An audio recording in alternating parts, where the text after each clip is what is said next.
On behalf of Norman Williams Public Library, I am pleased to welcome Geza Tatrallyay, sorry. He's back with his new book, The Purple School Bus Murders. And as many of you already know, that Geza moved from Budapest and then Toronto with his family in the mid-1950s during the Hungarian Revolution. He attended Harvard University, Oxford University, and the London School of Economics and Politics, earning various degrees in the human sciences.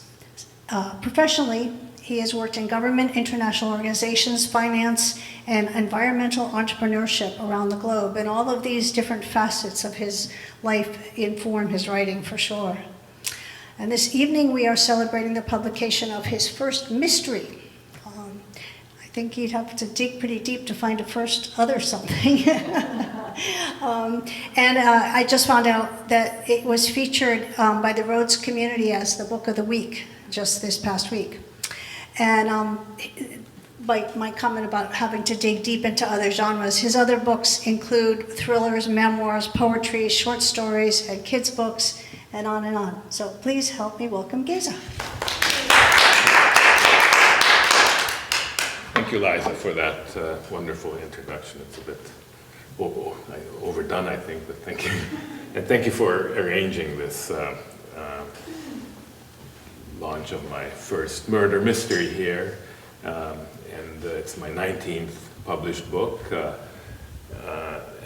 I'm delighted to be here. And thank you all for coming. I'm sorry there are so few of you, but I can explain it partly because we had another launch in Barnard a couple of weeks ago. It was supposed to be later, but they couldn't arrange it for a later date.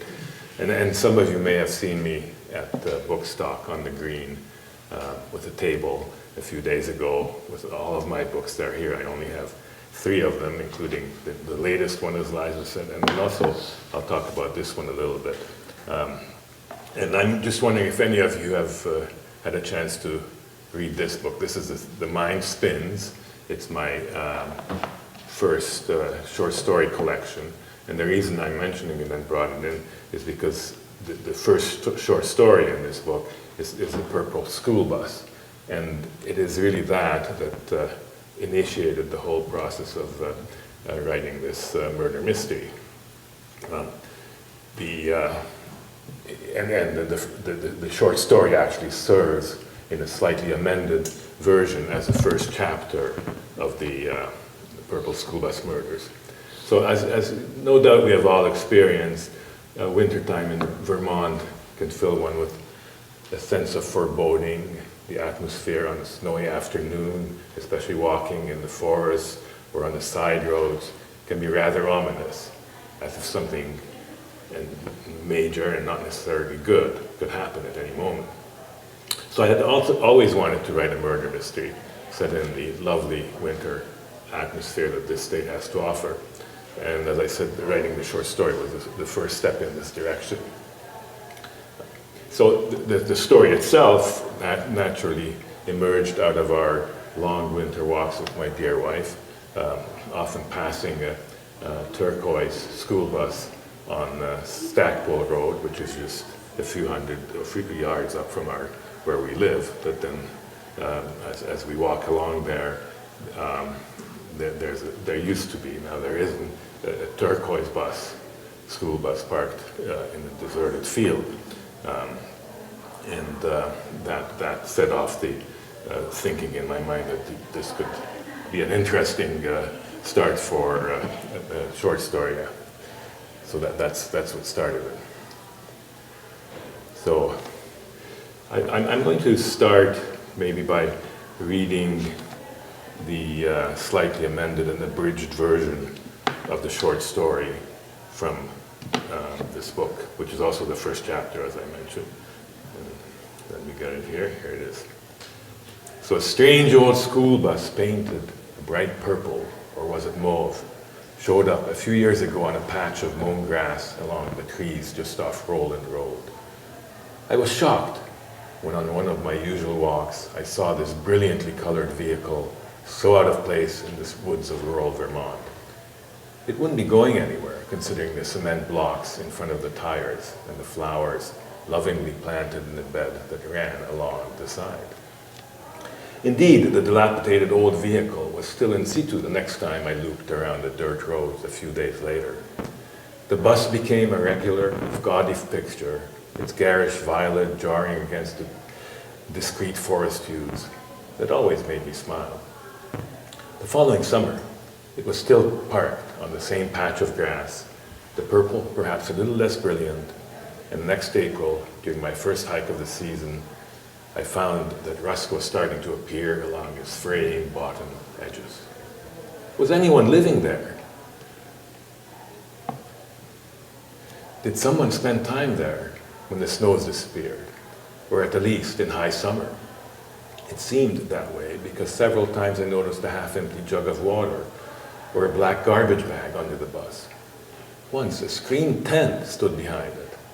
Each season, the flower bed displayed carefully tended pansies and zinnias, but I never glimpsed anyone inside or in its vicinity. Who owned the strange vehicle, and how had it appeared on that patch of land? Who had painted it bright lavender, and why? And what invisible ghost looked after it? The bus came up during conversations with neighbors, but they all reported never having seen anyone in the vehicle or on the mown grass. The impenetrable mystery of the plum blob puzzled me each time I wandered up Roland Road. By the time I would return home, though after my 7.5-mile loop, my curiosity would have receded. The enigma was never pressing enough to demand resolution. So one for February, perhaps somewhat foolishly, I decided I simply had to get up.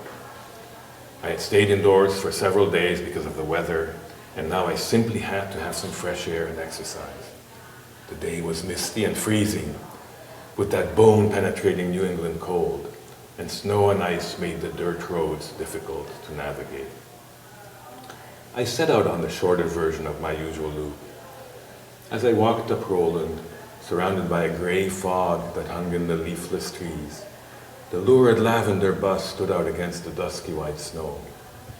The vehicle seemed so out of place, so otherworldly, like a spaceship, that I half expected little green Martians to run out and greet me. While I was still some distance away, an unearthly ghoulish shrieking shattered the deathly silence. I stopped dead in my tracks. Could it have been a fox? They screeched like that, I thought. Or perhaps it was an owl. If not, then what? Despite the eerie atmosphere, or maybe because of it, I continued right up to the purple bus. The windows were frosty and dark.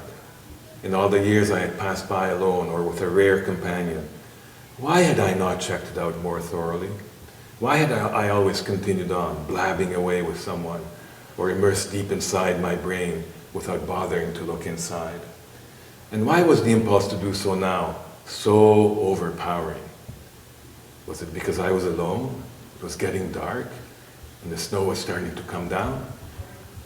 Or was some irresistible force imposing its supernatural will? My heart beat faster as I veered off the road. My boots crunched through the snow, bringing me near the vile violet thing. Once I was close enough to touch the side, I paused to listen, expecting to hear that unearthly scream again. I raised my weight up on my toes to brush the snow and ice off the glass. Peering in, I saw only rows of torn black leather seats on rusting metal frames. To the left, I made out the area at the back. The seats there had been replaced with a makeshift table that stood in front of the rear bench. Under the table lay a suspiciously large lamp. An organic kind of mass it was, one covered with gloomy light. Desperate now to get a better view, I moved down toward the back of the bus. The table totally obscured the line of sight at the next window. I trudged through the deep snowdrifts to the other side, the one hidden from the road, and tried one of the frosty windows there. The interior was dark, too dark. I could only make out the blanket or tarp draped over the shape. It was probably just an old duffel bag or some garbage. I edged back through the snow to the front of the bus. I would resume my walk and put this craziness behind me. No, instead I would head home. The air was getting colder, and small, dense snowflakes had started to fall. I stepped out onto the road again. It was not just a duffel bag under the table, I told myself firmly. No, not garbage either. The tarpaulin had deliberately been thrown over whatever needed to be hidden. And the shape, it could be a body. I needed to know what was under that cover. Reluctantly, I turned back. The cold gripped the door in its frozen jaws. I mustered all my strength to open it a few inches, and that took several minutes. The door refused to budge any further. I needed some kind of a tool to force it open. In the descending gloom, I searched for a solid branch. At the edge of the clearing, where I found a bowl low enough to break off, the snow crept over the tops of my boots and sent trickles of icy water down to my feet. What am I doing here? This is crazy. I should be at home in front of a crackling fire reading a book or watching the boob tube with a nice glass of Cabernet instead of struggling with this stupid purple bus. But I could not let it go. I broke off the branch, dragged it back to the vehicle, and pried open the door. It creaked open bit by bit until, with a screech almost as inhuman as that of the fox, a gap opened up. After mounting the makeshift steps, I shook the snow from my parka and stomped my feet to clear the tops of my boots. Then I inched toward the rear. As I approached the table, I began shivering. Was it the cold or the creepy foreboding? I leaned down to examine the blob. A dark gray tarpaulin had been thrown over something large. Steeling myself, I pulled back the cover. My worst fears were realized. On the filthy floor lay a ghoulish, partially decomposed corpse. The woman was not fully clothed. Her eyes, set deep in the skull, stared up at the roof. Protruding from between her left ribs was a shiny Bowie knife. Dried blood stained her skin and tattered clothes, and the floor all around. The cold prevented any stench, but the horrific sight nearly made me retch. I forced myself to study the remains of this poor human being, whoever it was. She was old. Her scraggly white hair clung here and there to the decaying scalp. Her mouth, agape as if gasping for last breath, held a few rotting teeth. Her wizened figure was contorted into an unnatural pose. In her mid-70s, I guessed, but possibly her 60s or even 80s. The gruesome remains of some witch, I wryly observed, as I threw the tarp back over the corpse. I examined the back of the bus for anything that might identify the woman or what had befallen her, but nothing was evident. My senses dulled from revulsion, confusion, and the impending darkness. As I inched back toward the front, I panicked. I had to get away from the murder scene. I trotted out to the icy road and set off at a lope. I looked back to make sure I wasn't being followed by the murderer or the witch's ghost. Who was the victim? Who had murdered her and why? Weird at her age, but had she been sexually assaulted? Ugh, possible, but judging from her shredded clothes and exposed breasts, certainly. Or could it have been suicide? Unlikely, not with that knife stuck in her heart. How long ago had she been murdered? Maybe as early as last fall, judging from the state of the body, especially with the effects of the cold weather. Did the victim live in the purple bus? Perhaps at least part-time. Had she tended the flowers and left the signs of life I'd noticed? And then it dawned on me. The murderer could be local, and it probably was. It could still be around. Worse, the killer might see my tracks in the snow. Could he follow them back to my house? I veered off and into the faint tire treads on the road, but my boot prints remained evident in the falling snow. I would have to come back out in my car to obliterate them. Although if the storm kept going, they might be covered. Should I report what I found to the police? Of course. But might I become a suspect then? I had worn gloves while inside the bus, so I would not have left fingerprints. And the murder seemed to have taken place some time ago. But the police would ask how I had known about the site and why the woman's body had remained undiscovered until I happened upon it. No, I had to report it. The police had to find the murderer. My life was in danger. Plus, it was my civic duty. By the time I got back to the house, I'd worked myself into a state of complete confusion. Should I call the police first, or should I drive over my boot prints to prevent the murderer from finding me? I finally decided on the later, largely, I think, because I wanted to see if anybody had shown up. I wanted to know whether someone might follow me. I grabbed my keys. As I pulled out of the garage, the snow was falling in sheets.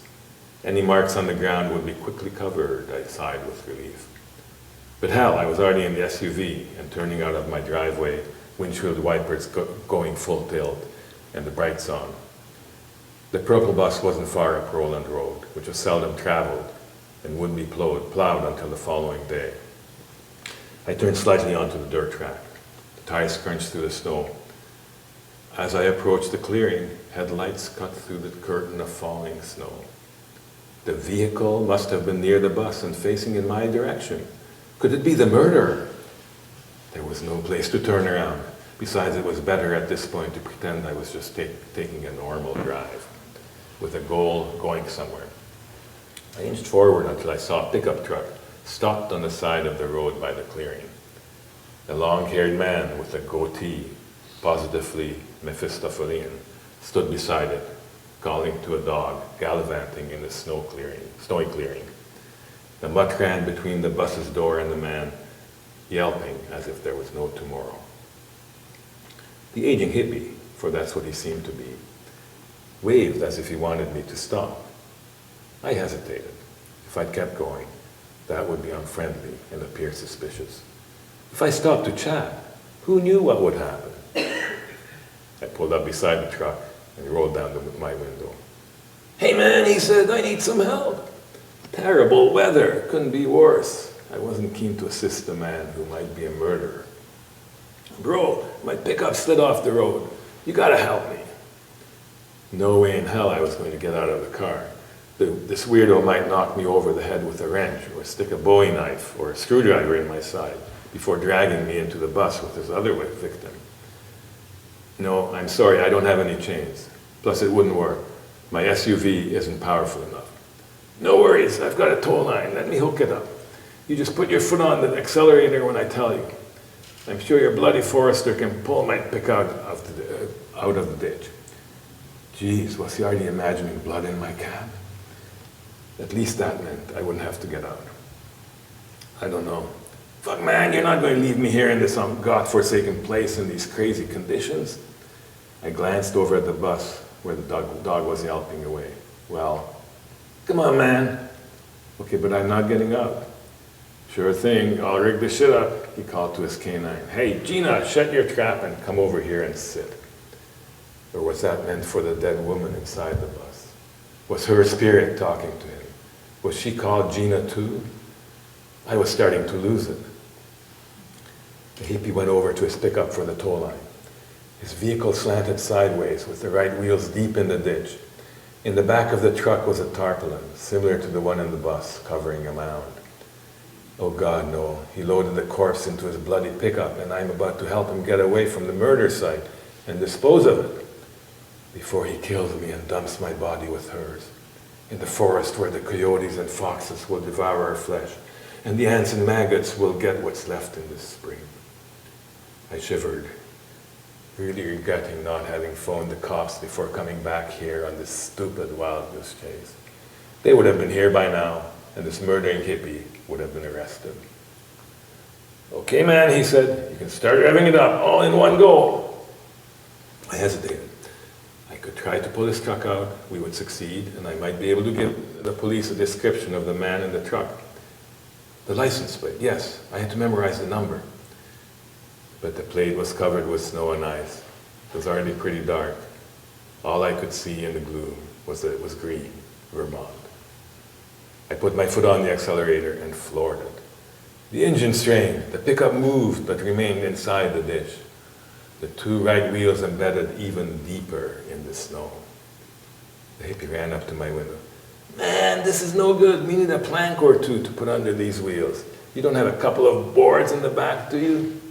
What do you take me for? Some kind of jerk-off carpenter? I just wanted to save my own skin at that point. He looked around. Well, maybe I can find something useful in that shit-ass bus. The way he spoke gave me hope.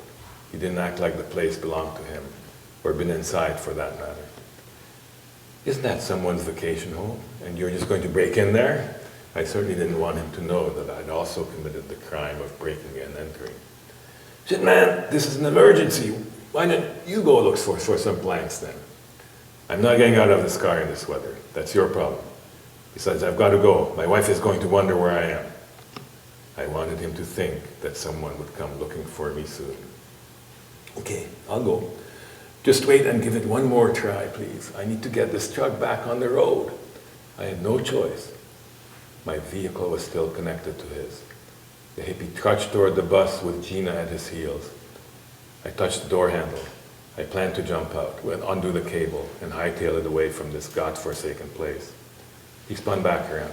Shit, man, the steps, the boards will be perfect. So he tore off the rotting wooden steps in front of the bus's door and jogged back to the SUV. These should do. He gave me a sinister smile. We'll get this sucker out yet. The hippie disappeared under the right side of his truck. My calf seized, and my foot punched down the accelerator. The engine roared. The SUV lurched forward, tugging the pickup along. I heard that unearthly screech again. This time, I knew it was neither a fox nor an owl. Only when the screaming died down did I take my foot off the accelerator. The truck was out of the ditch. The only sound now was Gina's whimpering. An eternity seemed to pass before I opened the SUV's door, stepped out, and made my way to the back of the pickup. Behind the rear wheel lay the bloody, flattened body of my hippie friend. Gina licked her master's wounds. In an otherworldly trance, I climbed into the back of the truck and lifted the tarpaulin. Underneath lay 3 black plastic bags. What's going on? What was in the bags? Garbage? Really? Some of the hippie stuff? Or had the bastard chopped up the body of the old hag and stuffed the pieces into these sacks to dump them somewhere? The only way to know was to open them, or go back inside the purple bus. There was no way I would do either. If body parts were in the bags, the hippie was definitely the murderer, and I had acted in self-defense. If not, then judging from the way he referred to the purple bus, I just murdered an innocent man. Did I really need to know? I'd wasted enough time and energy on this random circumstance. What if I just undid the tow line, drove back home, and let someone else find this horrible scene after the storm had done its thing? Or later, let another person find out what was in the bags? Should I go to the police? How would I explain? Breaking into someone's summer home, even if it was a purple school bus, was a crime. How would I prove that I had known the woman, that I hadn't murdered her, and returned to the scene of the crime? My story of driving back to the site in a snowstorm to find the hippie and his pickup there, followed by the unfortunate accident, would all be very fishy. Calmly, or perhaps too calmly, knowing what I had done, I climbed down from the pickup, undid the tow line, rolled it up, and stored it in the back of the dead hippie's truck. With the snow still coming down in sheets, I got behind the wheel of my SUV and drove back to my house, leaving the dog and the corpses behind. Someone would find them in the next 2 days, or when the snow and ice melted, for all I cared. The police would have to solve the crime, or crimes, if indeed several had been committed, on this deserted, wintry rural road without me. Back home, I built a fire, poured myself a nice glass of Cabernet, lit up a joint, and settled in to read a chapter of Dostoevsky's Crime and Punishment, the Russian classic I was slowly wading through. Well, I'm sure you'll agree that at the end of that, as a short story, you're certainly left pondering a number of questions. Indeed, some are raised in the piece as I read it. That the most pressing ones, the reader wants answers for at the end are, who was the old lady, the victim in this story? Who murdered her? And why? And how did the corpse get there? And why was her corpse left in the bus? And when did all this happen? Then also, who was the hippie? The accidental other victim, crushed under the wheel of the pickup truck. And what, if anything, did he have to do with the murder of the old lady? So it was these questions demanding answers that led me to start thinking that maybe there's more that needs to be told to satisfy my readers. But it was only once the story had been published, first in the anthology Marginal Ride, which I have there, and then in my very own collection, The Mind Space, that I came up with the idea that given all these and other questions, this tale could serve as the first chapter for an entire murder mystery novel. The story begs the telling of the back and front ends, the answers to the questions.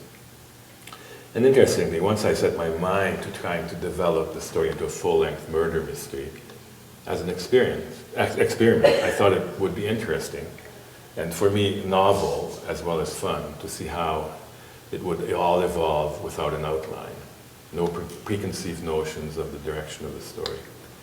So for the first time in my writing career, I did not chart it out in any way. I just started writing a next chapter to start exploring the where and the why, the who and the whom, without having an idea of where the process would take me. One thing led to another though, and then another. New characters came to life, or died as required, or seemed natural for the story to unfold. The plot took its twists and turns, each time building on the previous twists and turns. This all made the writing of this novel a rather unique experience for me, and where I looked forward each day to where my mind and my typing fingers would take me in the tale. So the obvious next step from the short story, or chapter one, is the protagonist realizes that he has two important avenues he can pursue to try and bring resolution to some of the questions. One, if he could somehow recall the pickup's license number, he should be able to find out the owner of the truck and track him down. Was the dead hippie the owner, or someone else? And the murder of the old lady? Delving into this might lead somewhere, or for that matter, it could just be a dead end, and excuse the pun. But definitely worth a try. The other question the protagonist could tackle was to find out who owned the property, the plot of land, and by extension the school bus. If he could find this out, it might perhaps lead to the identity of the aging female victim, or it could, of course, just be another dead end. These were the next steps the protagonist just had to take, and this is where the story also led me as the author. So in chapter 2, and I will just read a few excerpts from that, some of these questions are raised, but chapter 2 also takes a strange turn, which adds more mystery to the whole book. So here's the first extract. Perhaps the whole evening had been a construct of my mind, a nightmare. Had I just fallen into a hallucinogenic dream thanks to the weed and the wine, ending with that rascal Raskolnikov? No, the hippie and his mutt, the pickup truck, had all been real, I was convinced. In my mind's ear, I could hear the voice of the bloke and the barking of his stupid canine. Ugh. And then that unearthly scream, ending with the vision of what greeted me under the rear wheels of the truck. Yes, I could not have made that up. The blood and gore against the white snow. The deeper and deeper I dug in the depths of my mind, the more of the evening before it started to come back. The pickup was black. Yes, disconnecting the tow line, then rolling it up, I could still feel my muscles doing the work and the cold penetrating my holy gloves. And then it came back to me that as I was doing this, and with all the stop-start towing action, I had noticed that most of the snow had fallen off the license plate. I got excited as I remembered that indeed, I glanced at the rectangular piece of metal at the back of the truck. It was definitely the Vermont green. And the number, I closed my eyes, concentrating to take my brain to that moment. The letters and numbers started to form against the green background. Vermont on the top. TRK for truck on the side. Green Mountain State at the bottom. And then, miracle of miracles, the white letters and numbers in the middle wrote themselves on the tablet of my mind. VF254. Was I sure? So The protagonist has the license number, we see that, and further along in the chapter, we also read this. As I gingerly slid my body out of bed and sauntered, shivering, into the freezing cold bathroom, the mystery of the dead old woman kept noodling at my mind. Who was she? Who could she be? Had she been the owner, the sometime occupant of the bus? Or just someone dumped there in the rear by whoever had murdered her, hoping that the corpse would never be found, at least till the next summer. Stepping into the shower and turning the hot water on to warm me up, as the almost scalding jets of water pleasantly heated up my body and heightened my senses, I resolved that I would just sit back and wait. Maybe do a little discreet research on the license number, now that I had that lead. And check in the local paper, the Vermont Standard, when it comes out on Thursday, whether there had been any police activity. Certainly a murder, or possibly even a double death, would surely be first page news in our small community. So far my research had only thrown up more questions than answers, but some elements, even some new ones, were worth following up, taking further. Also, I notched in my mind another direction I could follow would be to make discreet inquiries at the town hall about the ownership of the plot of land. But perhaps better to wait and first see what came out in the news rag. But the very next day was Thursday, so after my usual breakfast, I drove to the general store to pick up the Standard. My expectations were high, and I could not wait to get home. So as soon as I got back in my Subaru, I flipped through the paper. I went through it twice, each time more thoroughly, but to my great surprise, there was no mention of a murder, let alone possibly 2 dead bodies. No deaths reported on Roland Road, and not even that a black pickup truck had been pulled from a ditch up that way or was found parked near an old purple school bus. Obviously, no one had called the police to investigate, and the officers of the law hadn't stumbled upon the site. Had no one passed by there during the last 2 days? Hard to believe. As I closed the news rag and flabbergasted, threw it on the passenger seat, I resolved then and there to drive straight to where I had tried to tow the hippie's vehicle out of the snowy ditch before that unfortunate accident happened, I told myself, in spite of all my misgivings. The Roland Road turnoff was several miles the other side of our place from town, and I could feel my heart race as I veered onto the side road. The snow was still deep, and the plows hadn't gotten this far yet, but I managed to follow in the tracks. Evidently, there had been some traffic here since that fateful evening. Even stranger, therefore, that there had been no reports in the paper. Finally, through the leafless trees, the purple of the school bus appeared on the left side. And, as I had surmised from lack of mention in the paper, there was no pickup truck in front of it, either in the ditch or out of it.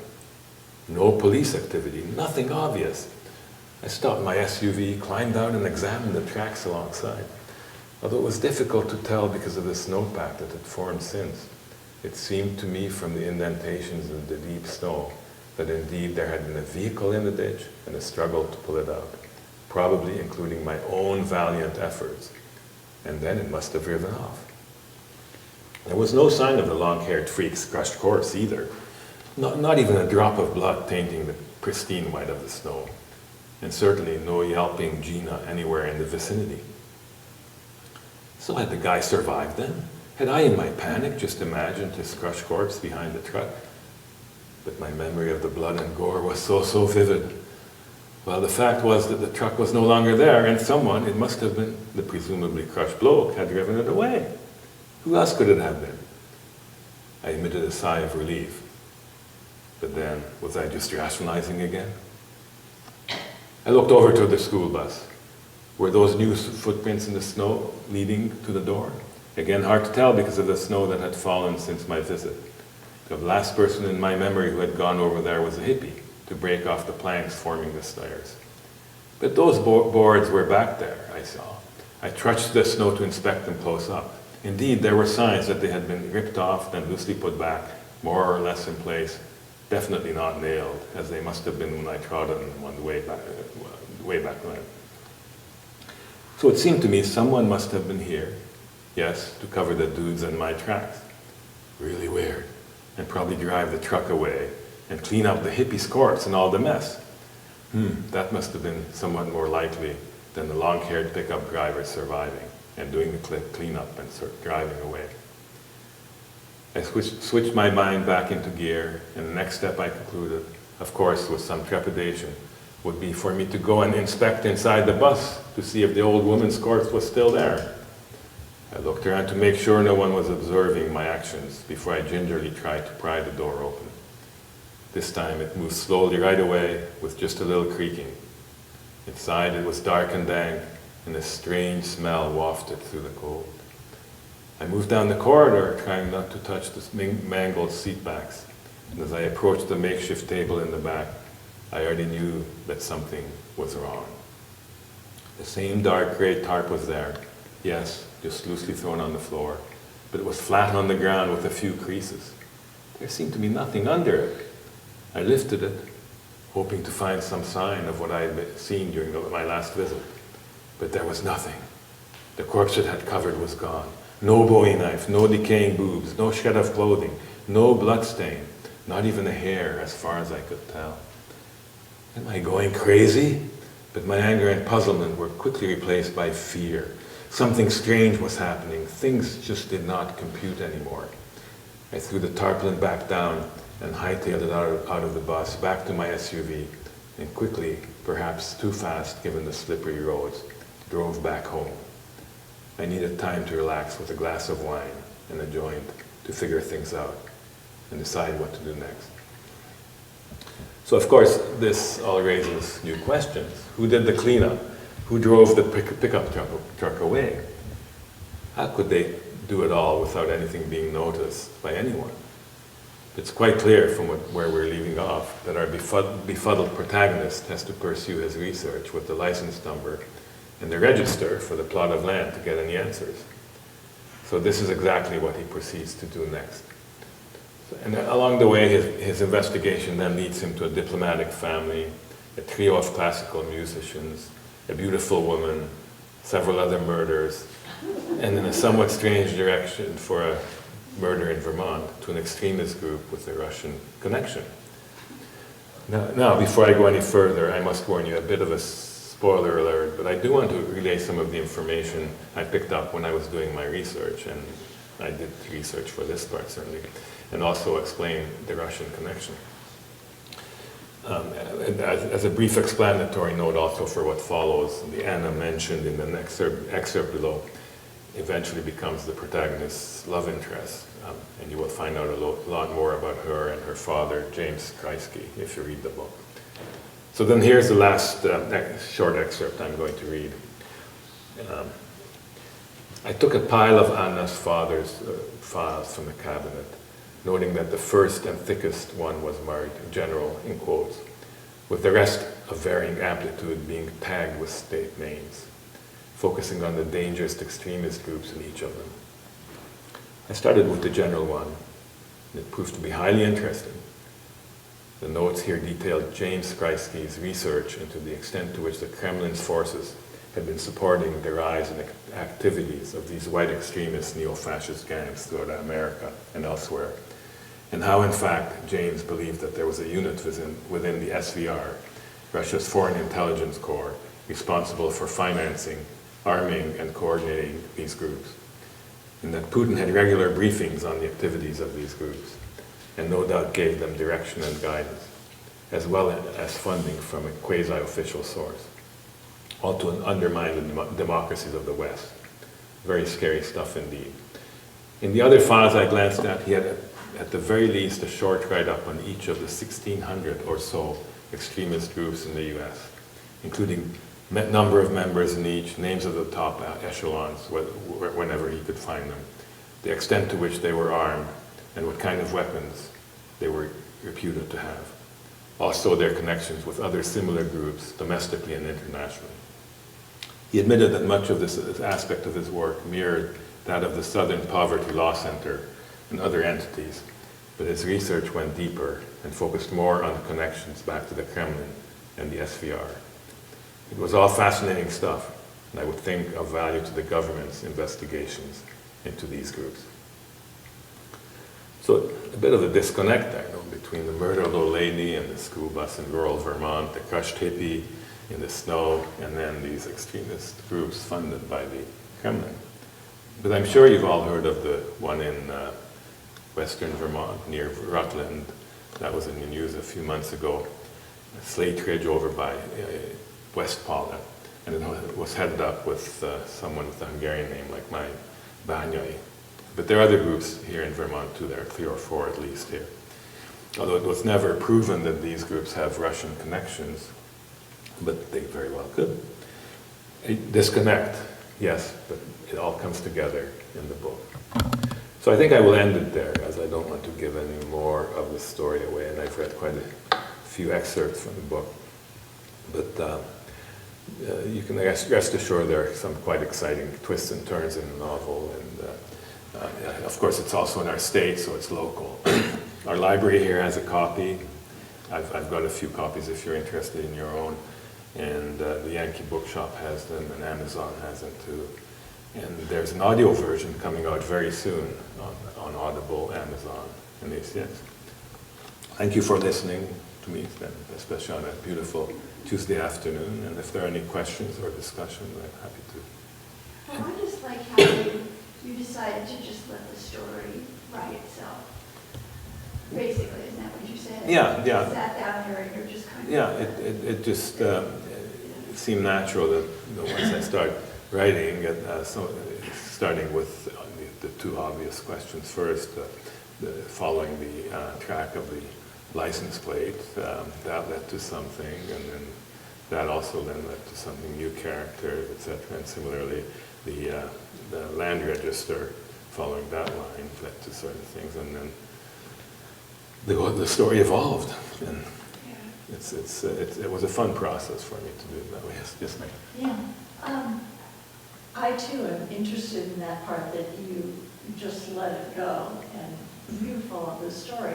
I've heard occasionally other authors say that, but I've always wondered, why doesn't that just sometimes lead to a dead end? And you can't write the plot out of that dead end. Do you understand? Yeah, no, I know what you mean. Yeah, you can sort of encounter dead ends along the way, and sometimes I felt that there was something like that in front of me, but then just letting it gestate for a little while, and some avenue comes to you which then leads to other interesting things and brings the story back out of that hole, as it were. So it's I don't know. I just thought it was an interesting process, and before, for all my 6 thrillers, I plotted those out.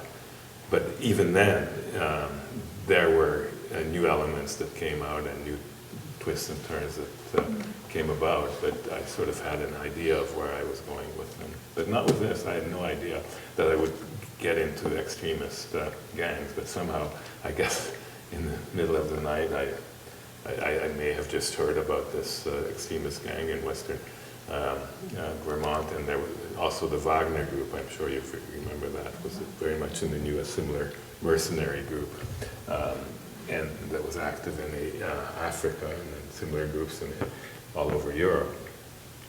So I guess in the middle of the night it came to me that, gee, that would be an interesting thing to connect in there, and well, you see how it works if you read the book.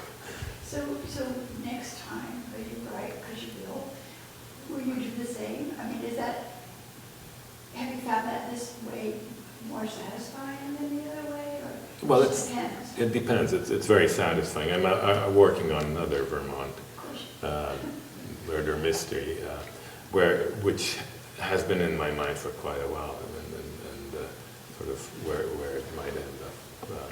So anyways, it varies. Yes, same. So I have 2 questions. Sure. The first one is, what was the most enjoyable part of this? And then, obviously, the absolute opposite. What was the most challenging part of writing this book?